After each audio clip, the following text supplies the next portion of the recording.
meeting in the middle begins the valuing of running backs. And I think the question becomes, you just said what you said about wide receivers, and I think anyone who follows the draft agrees. If you can't get the wide receiver, what's the best way to kind of add an element that a wide receiver would add?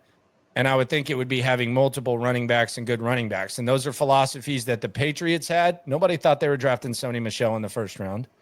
And those are philosophies that I think the Rams kind of have, although they did find Williams and they're doing their thing, but they like as many backs as possible. So I think running back is a real possibility. And I think if Ibuka and them aren't there, then you have the opportunity to get the second back. And a lot of times you fall in love with, like, they might like someone more than Genty. Like, it's very possible. Does that mean that they would, like, if Genty's there, that they would pass on him? Perhaps not. But there might be someone that they like more than Genty.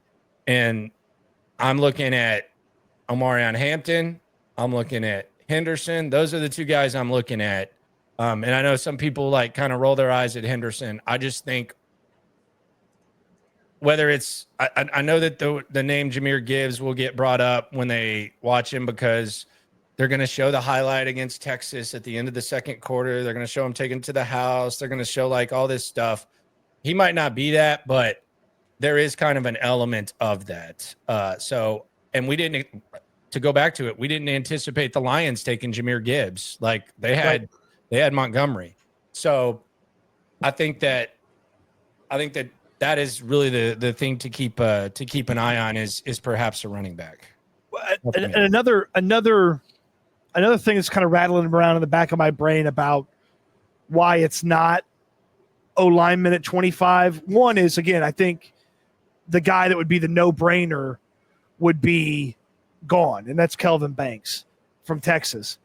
But you look at Nick Caley having been with the Rams and his previous time with New England, that's not a throw a lot of picks at the offensive line situation in either of those spots. The Rams have spent one top 100 selection on an offensive lineman the past 5 drafts. Now, they haven't had all their picks. Okay, so that's them picks. That does change things a little bit, but still, one offensive lineman in the past 5 drafts in the top 100. And then you look at what New England did: 6th rounder at right tackle, 3rd rounder at left guard, 6th rounder at center, undrafted guy at center, 4th rounder at right guard, 7th rounder at left tackle. Like they've had some less invested, coached up guys on the offensive line. And that's when Cole Popovich and Nick Caley were in New England. And I just wonder if they believe, let's go get something else. Let's go get something premium in this draft. And then we'll grab one of these guys and just coach them up here on day 2. See, they're not scared to have like an embarrassment of riches. Like they didn't mind having as many running backs as possible in New England.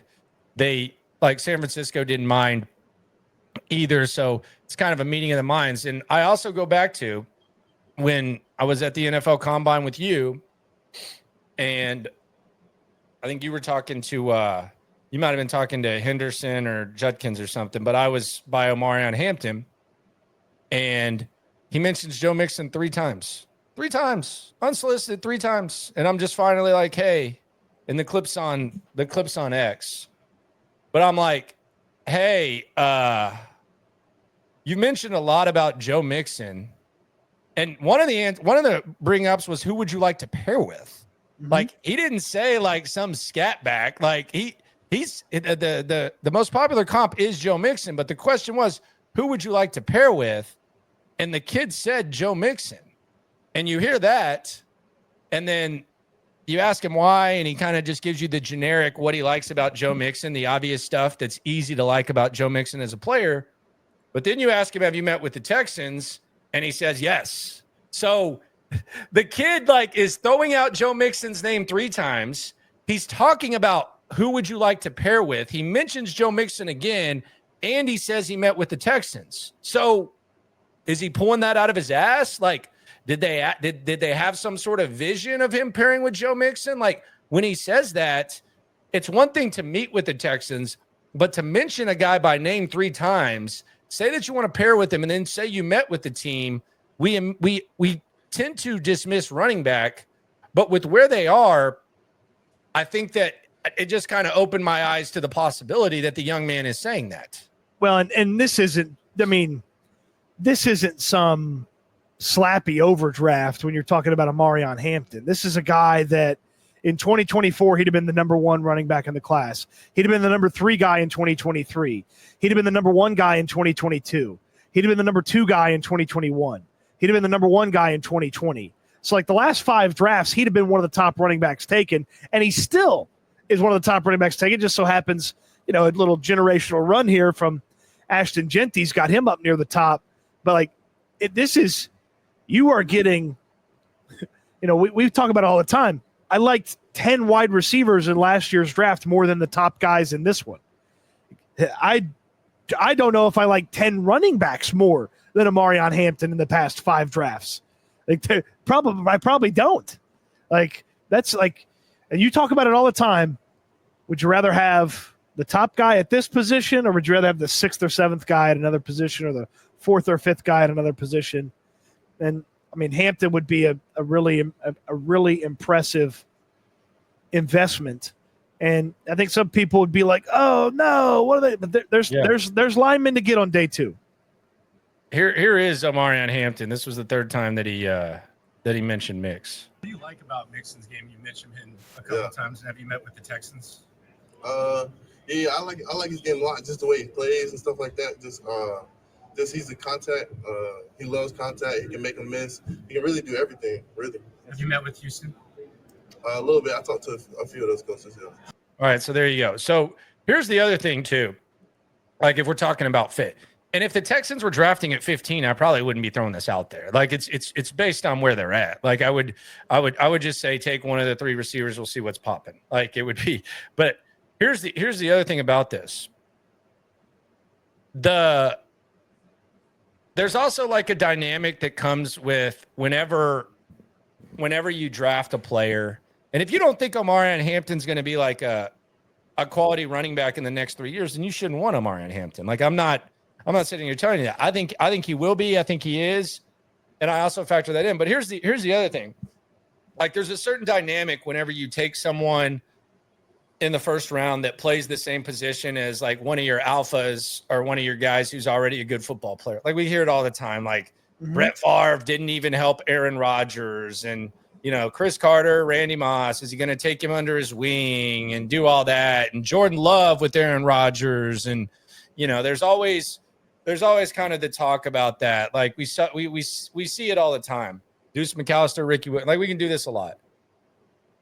There's 2 things that I notice about this potential thing happening when it comes to that element. Number 1, that guy idolizes Joe Mixon. Like it's kind of obvious. He idolizes Joe Mixon. So he's not going to try to step on his toes. I think he's going to try to learn as much as he wants from him.